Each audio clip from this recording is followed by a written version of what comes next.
wish I could talk to you. I'm sorry. I'm sorry about everything. I just wish I could talk to someone. It's all falling apart here. I can't believe what's happening. Them boys, man. What's up, them boys, man? Today we're here with the Dead Space remake review, man. This is the remake of the Dead Space 2008 game, The Gem, one of the greatest survival horror games of our times. Okay? I grew up at a time, okay? Listen. I played the N64, okay? I grew up with the GameCube and the PS2. Those were my main consoles.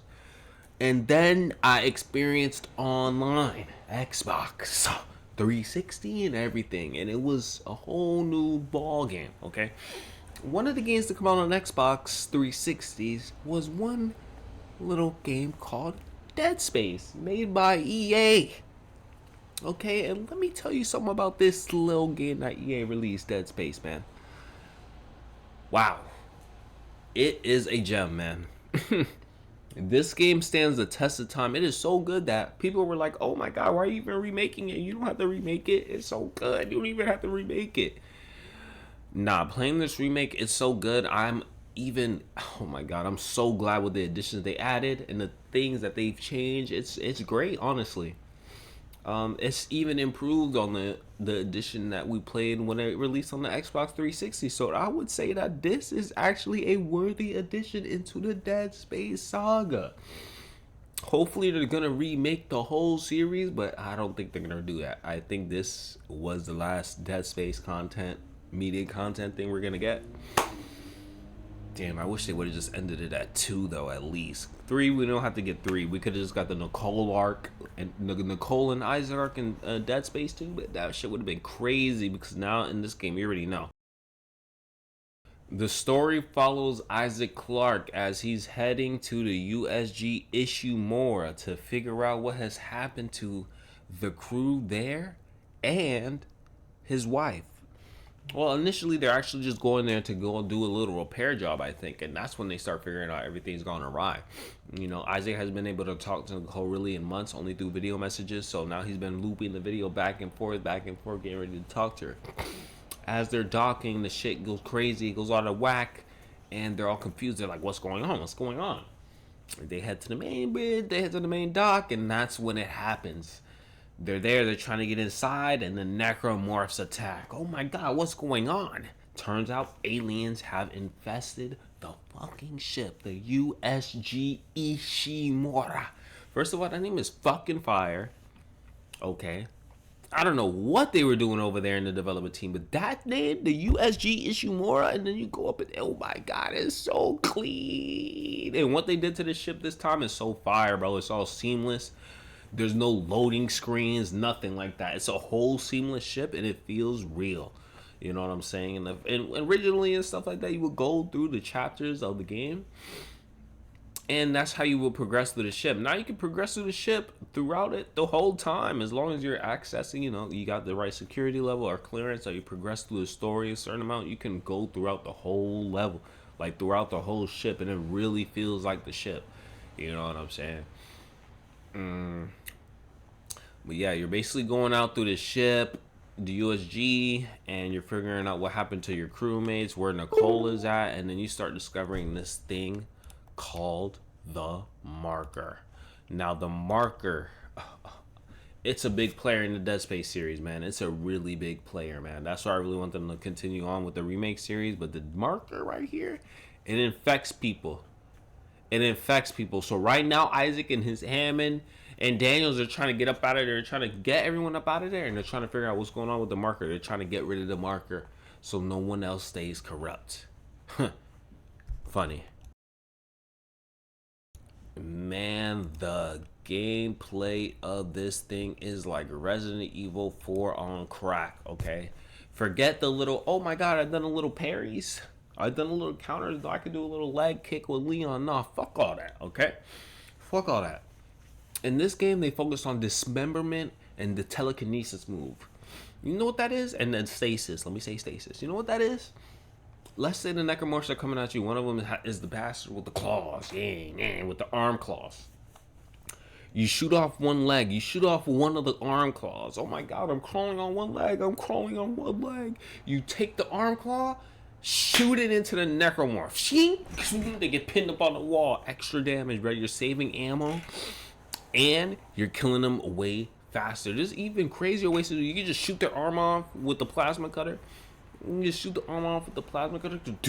Shoot the arm off, grab it midair, throw their arm into their chest. Boom! If they get speared into the wall. Then in some environments you're playing in, there's gonna be pipes and stuff that you can grab out the wall and just throw them into the enemies, man.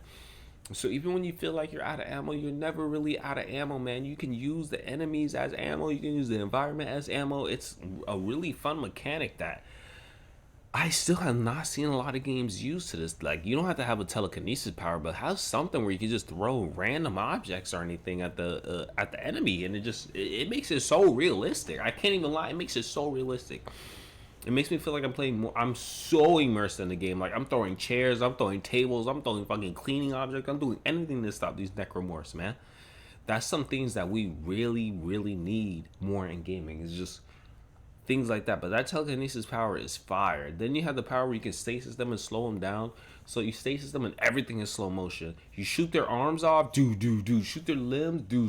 That all happens in slow motion. So you can still grab their limb in slow motion, and they'll still be floating in the air like, oh, like they never really got, oh, like they're all taking that damage in slow time, so you can still throw this shit into them, and it does extra. Oh my god, it's crazy. The mechanics in this game are crazy. It's really fun. Then Isaac Clarke can stomp on them, so there's these little rats. Well, these little, all of the creatures actually, they try to swipe at you, but if you can get them down to their legs and they have to crawl towards you, you can start stomping on them. When I tell you about the Isaac Clarke stomp, that stuff, and the blood is just flying up and it's just meaty and juicy, man. Man, let me tell you something, man. Resident Evil can't even, it's not even close, dude. It's not even close. They were like, yo, dude, listen, man, we can do our own little shit right here. And they really did do their thing, and they just fucked it up towards the end. But this right here, man, in terms of gameplay, oh my gosh, it is fantastic. Like, I just restarted playing the game again. I already went into the new game plus. As soon as I finished the game, oh, okay, I want to play it again. You know, there's a zero-G mechanic that's in the game too. That's from the Dead Space 2, the original Dead Space 2. They added it into the remake, so it added more features into the original game that wasn't there before. So that means that it added more spaces that you can traverse to, more items you can find, more areas you can find. There's more story missions now. There's side missions in this game. There's side missions in the games now that I didn't even know it was in the first game. Okay, it didn't feel like the first game didn't have it. Yeah, Dead Space 1 didn't have side mechanics. The original one, side missions. But this one, the side missions come into this game so easily. They're integrated so nicely that I was like, they didn't have side missions the first time the game came out, because it just feels so natural. Yo, man, this gameplay, man, it's too sexy, bro. Honestly, it's too sexy, bro.